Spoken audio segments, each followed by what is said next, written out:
Excuse me, are you Adam Graham? The very same. And this is my old-time radio snack wagon.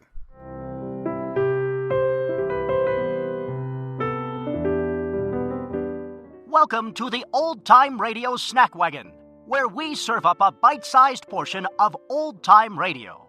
And now, here's your Snack Wagon host, Adam Graham.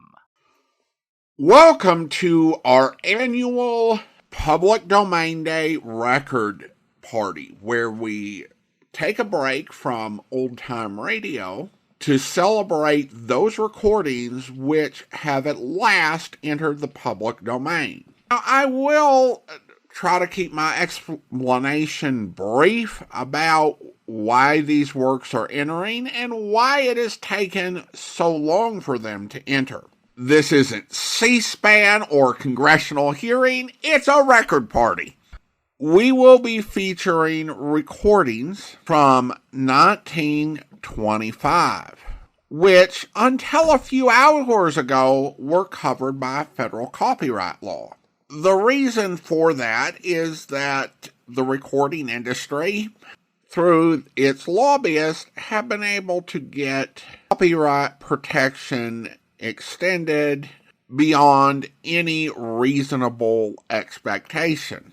But this was a bit of a compromise that was agreed to in the last few years that allowed recordings prior to 1923 to enter the public domain. Recordings made between 1923 and 1946 to enter the public domain after 100 years. So that's the situation that prevails, and we are listening to some of the top songs from 1925. And I'm pretty much in this party going to stick with records that ended up in the top 20 and mostly in the top 10 because this was a very rich year for music. And when we think of old-time radio, many of the songs that debuted on albums in 1925 were covered repeatedly by the likes of Gordon McCrae, Bing Crosby, Frank Sinatra, Dinah Shore, and so many others. So this is a chance to kind of hear the first version and the way that the original audience heard them before they got updated for the 1940s. We're going to go ahead and start with a repeat from last year's party. It's Marion Harris, who once again was the top-selling female vocalist of the year. And this time she broke into the top 10 with her recording of Tea for Two.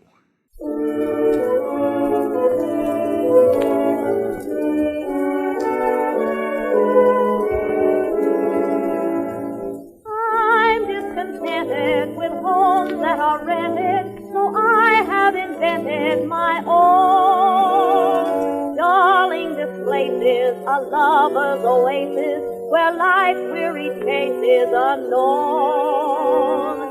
Far from the cry of the city, where flowers pretty caress the street.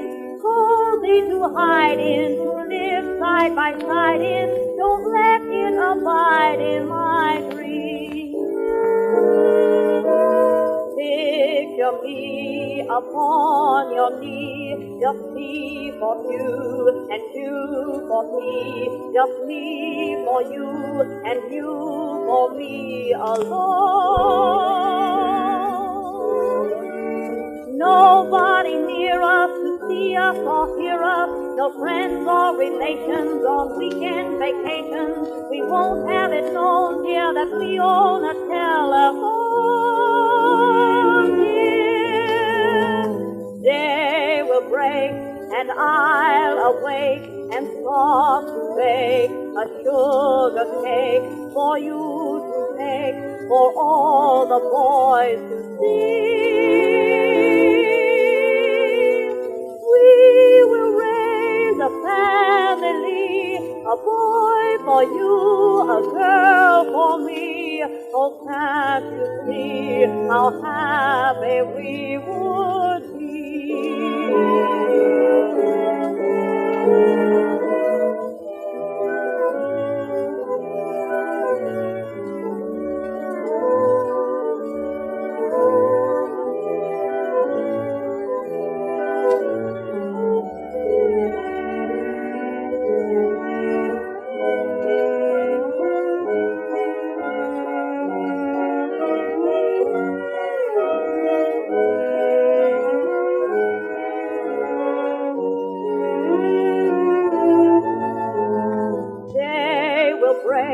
and I'll awake and start to bake a sugar cake for you to take, for all the boys to see. We will raise a family, a boy for you, a girl for me. Oh, can't you see how happy we would be?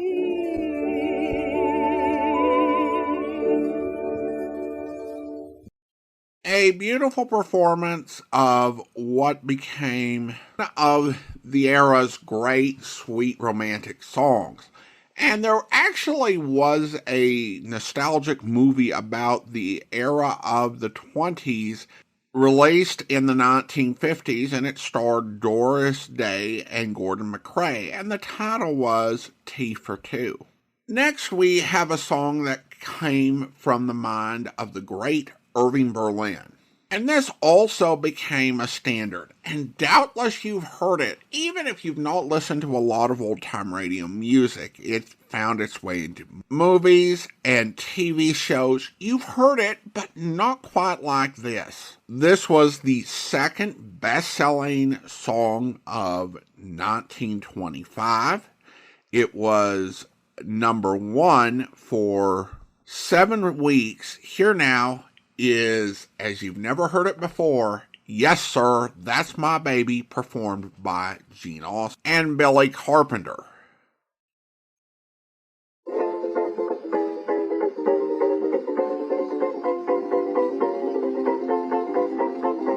Who's that coming down the street? Who's that looking so petite? Who's that coming down to meet me here? Who's that, you know who I mean? Sweetest who you've ever seen. I could tell her miles away from here. Yes, sir, that's my baby. No, sir, don't mean maybe. Yes, sir, that's my baby now. Yes, ma'am, we decided. No, ma'am, we won't hide it. Yes, ma'am, you're invited now. By the way, when we reach the preacher, I'll say, yes, sir, that's my baby. No, sir, don't mean maybe. Yes, sir, that's my baby now.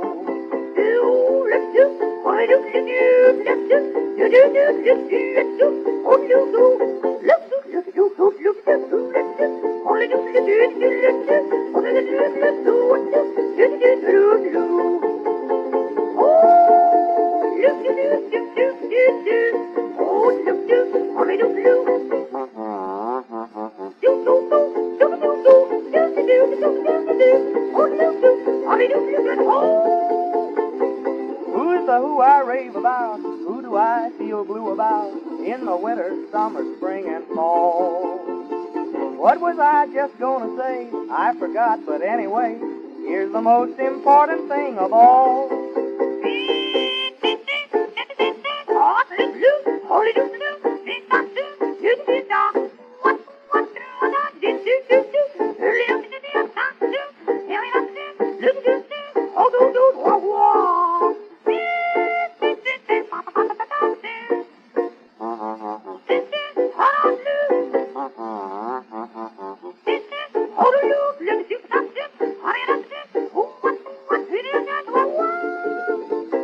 Yes, sir, that's my baby. No, sir, don't mean maybe. Yes, sir, that's my baby now. Yes, ma'am, we've decided. No, ma'am, we won't hide it. Yes, ma'am, you're invited now. By the way, When we reach the preacher, I'll say, yes, sir, that's my baby. No, sir, don't mean maybe. Yes, sir, that's my baby now.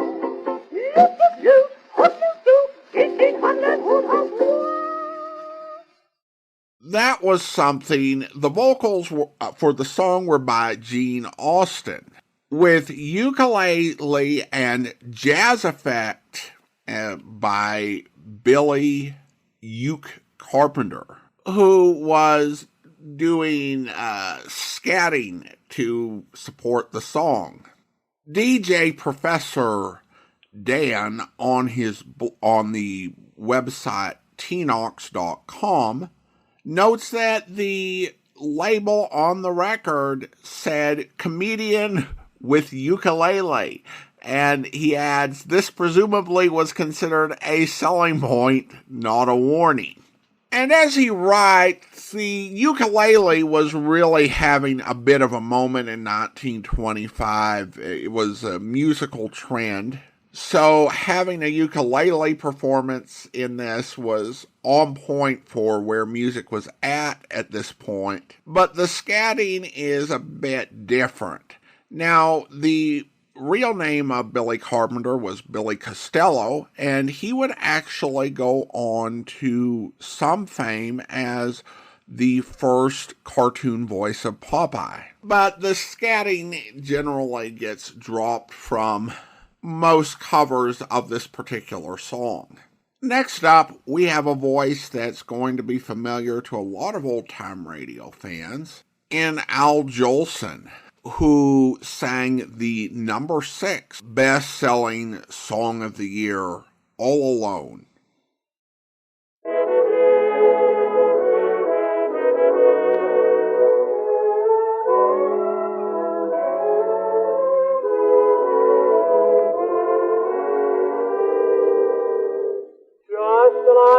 A melody that lingers on, you seem to haunt me night and day.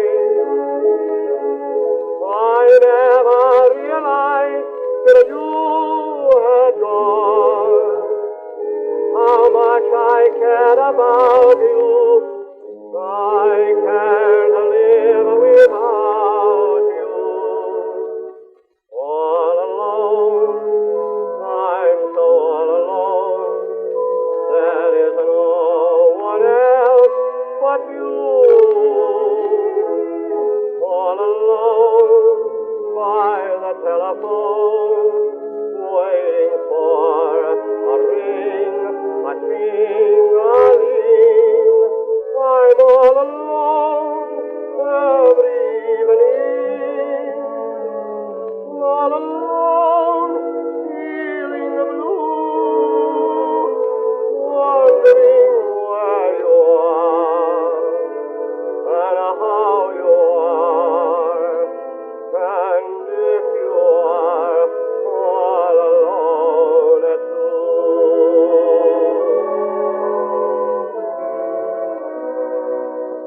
all alone, I'm so all alone. There is no one else but you. All alone by the telephone, waiting for a ring, a ting-a-ling. I'm all alone every evening. All alone, feeling blue, wondering where you are and how you are, and if you are all alone too.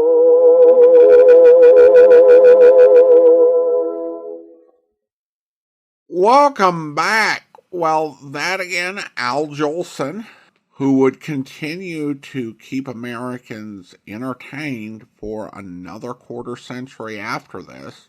Now we'll go down the charts a little bit to number 13.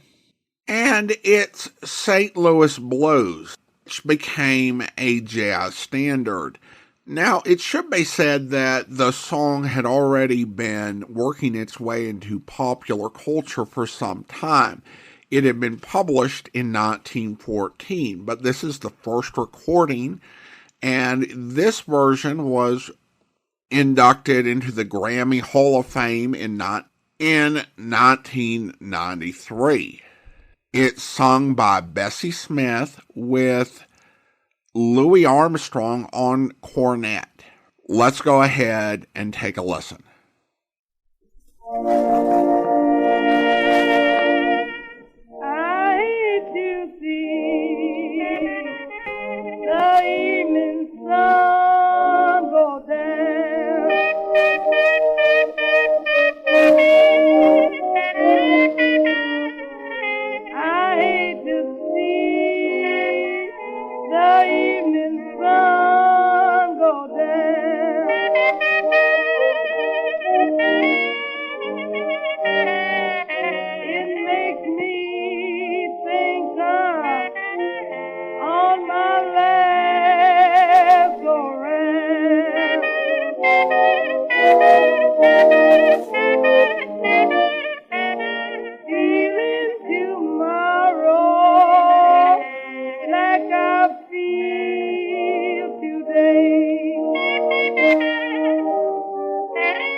Well, now it's time for the top song of the year, and it's not my favorite, which will come after it, but it is, again, another classic.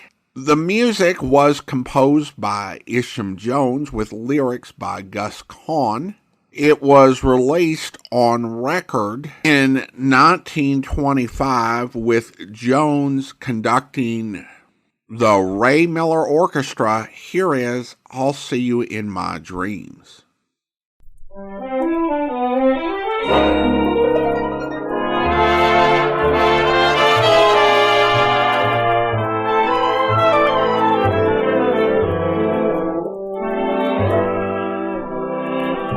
I'll see you in my dreams, hold you in my dreams. Someone took you out of my eyes. Still I feel the thrill her charm, lips that once were mine, tender eyes that shine, they will light my way tonight. I'll see you in my dreams.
That once were mine, tender eyes that shine, they will light my way tonight. I'll see you in my dreams.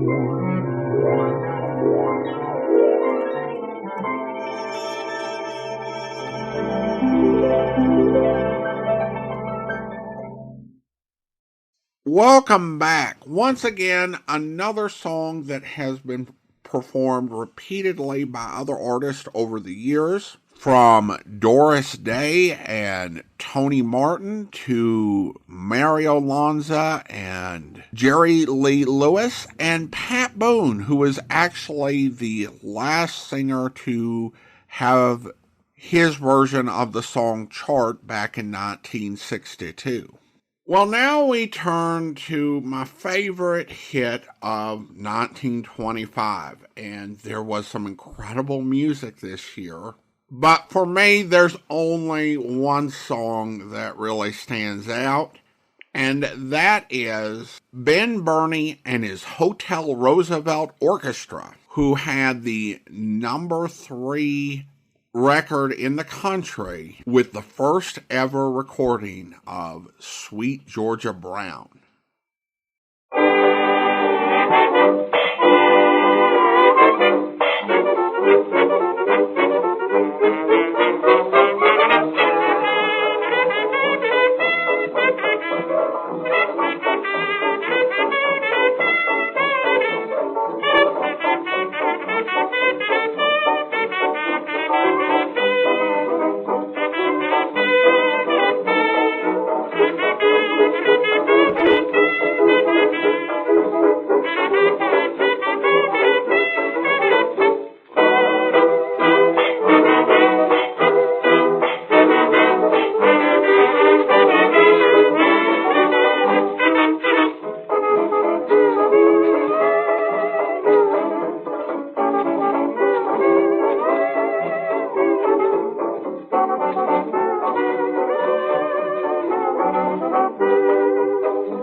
Welcome back.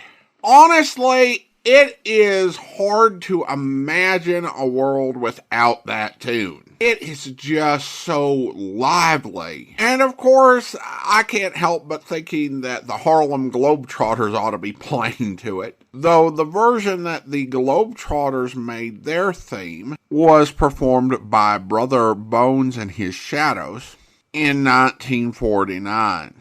But this version is great.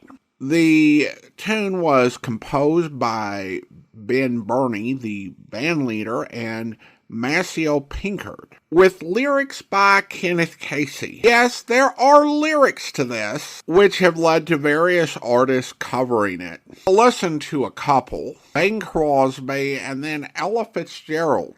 Now, I didn't think much of the lyrics, although I have to say, Ella Fitzgerald could make anything sound great because she was singing it. But the composition is magic. It was great in 1925, and it is great in 2026. I hope you have enjoyed these recordings, which have now entered the public domain in the United States. What treasures will we find in years to come? Well, I hope you'll join me back here in another 365 days when we get out the record player and celebrate the entry of more great recordings into the public domain. It's time for me to close up the old snack wagon, but don't worry, we'll be back with another serving of old-time radio goodness before you know it. If you want to enjoy some of our longer form podcasts, you can feast away at my website at greatdetectives.net. Your emails are also welcome at adam@snackwagon.net. The Old Time Radio Snack Wagon comes to you from Boise, Idaho. Your host is Adam Graham.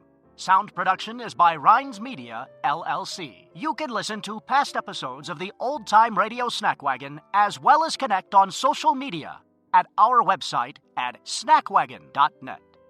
Email suggestions for episodes to adam@snackwagon.net. This has been the Old Time Radio Snack Wagon.